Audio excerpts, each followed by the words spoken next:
আসসালামু আলাইকুম। আমি এনামুল হাসান, কর্মধারা চ্যানেলের পক্ষ থেকে আপনাদের জানাই আন্তরিক ধন্যবাদ ও অভিনন্দন।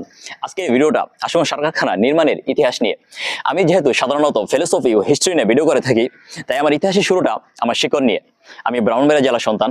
আমার উদ্দেশ্য ব্রাহ্মণবাড়িয়া জেলায় যতগুলো ঐতিহাসিক স্থান ও স্থাপনা আছে তার সঠিক ইতিহাস আমাদের পরবর্তী জেনারেশন ও পুরো বাংলাদেশের মানুষের সামনে তুলে ধরা। তাহলে চলুন আমরা ইতিহাস থেকে ঘুরে আসি। আশুগঞ্জ সার কারখানা, যা ব্রাহ্মণবাড়িয়া জেলার আশুগঞ্জ উপজেলার মেঘনা নদীর তীরে অবস্থিত। বাংলাদেশ স্বাধীন হওয়ার পর কৃষি উৎপাদন বাড়ানোর জন্য ইউরিয়া সারের চাহিদা দ্রুত বৃদ্ধি পায়, যার ফলে বাংলাদেশের কৃষি নির্ভর অর্থনীতিতে রাসায়নিক সারের গুরুত্ব বাড়তে থাকে।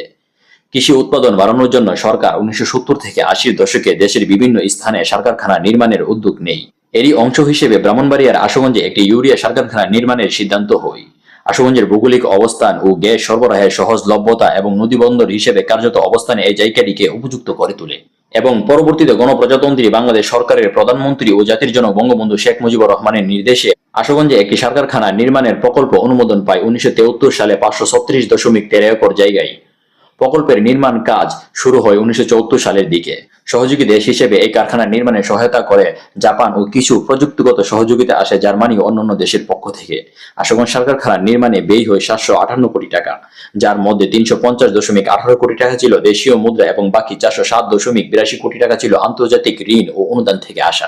এবং 1974 সালে অক্টোবর মাসে Ashuganj fertiliser and chemical company FCC নামে কারখানাটি প্রাইভেট লিমিটেড কোম্পানি রূপে যাত্রা শুরু করে।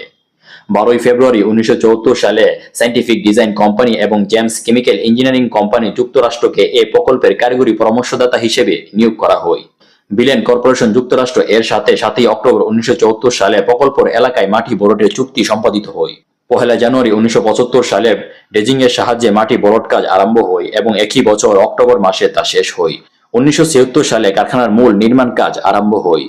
প্রাথমিক সময়সূচি অনুযায়ী কোম্পানির নির্মাণ কাজ 1978 সালে ডিসেম্বর মাসে শেষ হওয়ার কথা ছিল, কিন্তু তা নানাবিধ সমস্যা ও জটিলতার কারণে 1980 সালে অক্টোবর মাসে কারখানার নির্মাণ কাজ শেষ হয় এবং 12 ডিসেম্বর 1981 সালে তৎকালীন সরকারি সিদ্ধান্তে Ashuganj fertiliser and chemical company FCC এর নাম পরিবর্তন করে Zia fertiliser and chemical company limited নামকরণ করা হয়, যা পরবর্তীতে 2010 সালে আওয়ামী লীগ সরকার জিয়া নামটি পরিবর্তন করে পুনরায় Ashuganj fertiliser and chemical company limited নামকরণ করা হয়, যা বর্তমান নামে পরিচিত।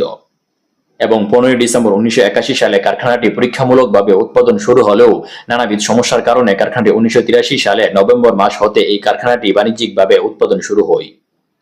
এ ধরনের একটি উচ্চ প্রযুক্তিশীল রাসায়নিক সার কারখানা স্বাভাবিক আয়ুকাল 20 বছর ধরা হয়, যা বিগত অনেক বছর পূর্বে পেরিয়ে গেছে। তবে এর সুদৃঢ় নির্মাণ শৈলীর কারণে এখনো পর্যন্ত এতদিন ধরে নির্লসভাবে উৎপাদন দিয়ে আসছে।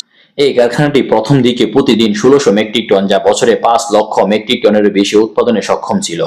তবে বর্তমানে গ্যাস সংকট ও যান্ত্রিক ত্রুটির কারণে এর উৎপাদন ক্ষমতা হ্রাস পেয়েছে, যা বর্তমানে 1100 থেকে 1200 মেট্রিক টন উৎপাদনে হিমশিম খাচ্ছে।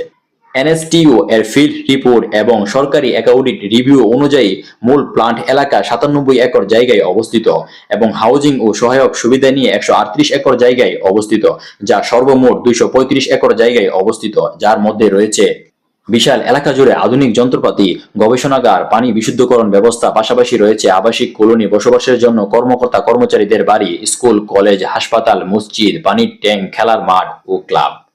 রয়েছে পানি ও বিদ্যুৎ সরবরাহের নিজস্ব ব্যবস্থা। যোগাযোগের জন্য রয়েছে সড়ক, রেল এবং নদীপথের সংযোগ। আশুগঞ্জ সার কারখানার বয়স বাড়ার সাথে সাথে কমেছে উৎপাদন, কমেছে কর্মী সংখ্যা, যা প্রথম দিকে 1980 থেকে 90-এর দশকে স্থায়ী অস্থায়ী ডেইলি বেসিক মিলিয়ে প্রতিদিন হাজারো কর্মকর্তা কর্মী নিয়োজিত ছিল বলে জানা যায়। তবে কারখানাটি বহুবার নানাবিধ সমস্যা ও গ্যাস সংকটের কারণে বন্ধ থাকার ফলে পূর্বের তুলনায় অনেক কর্মী কমে এসেছে, যা চোখে পড়ার মতো। আশুগঞ্জ সার কারখানা কেবল একটি শিল্প প্রতিষ্ঠান নয়, বরং এটি বাংলাদেশ কৃষি নির্ভর অর্থনীতির এক গুরুত্বপূর্ণ স্থাপনা, যা দীর্ঘ 4 দশকের বেশি সময় ধরে এটি দেশের কৃষি অর্থনীতিকে সেবা দিয়ে যাচ্ছে। ভিডিওটি শেয়ার করে অন্যকে ইতিহাসটি জানার সুযোগ করে দিন।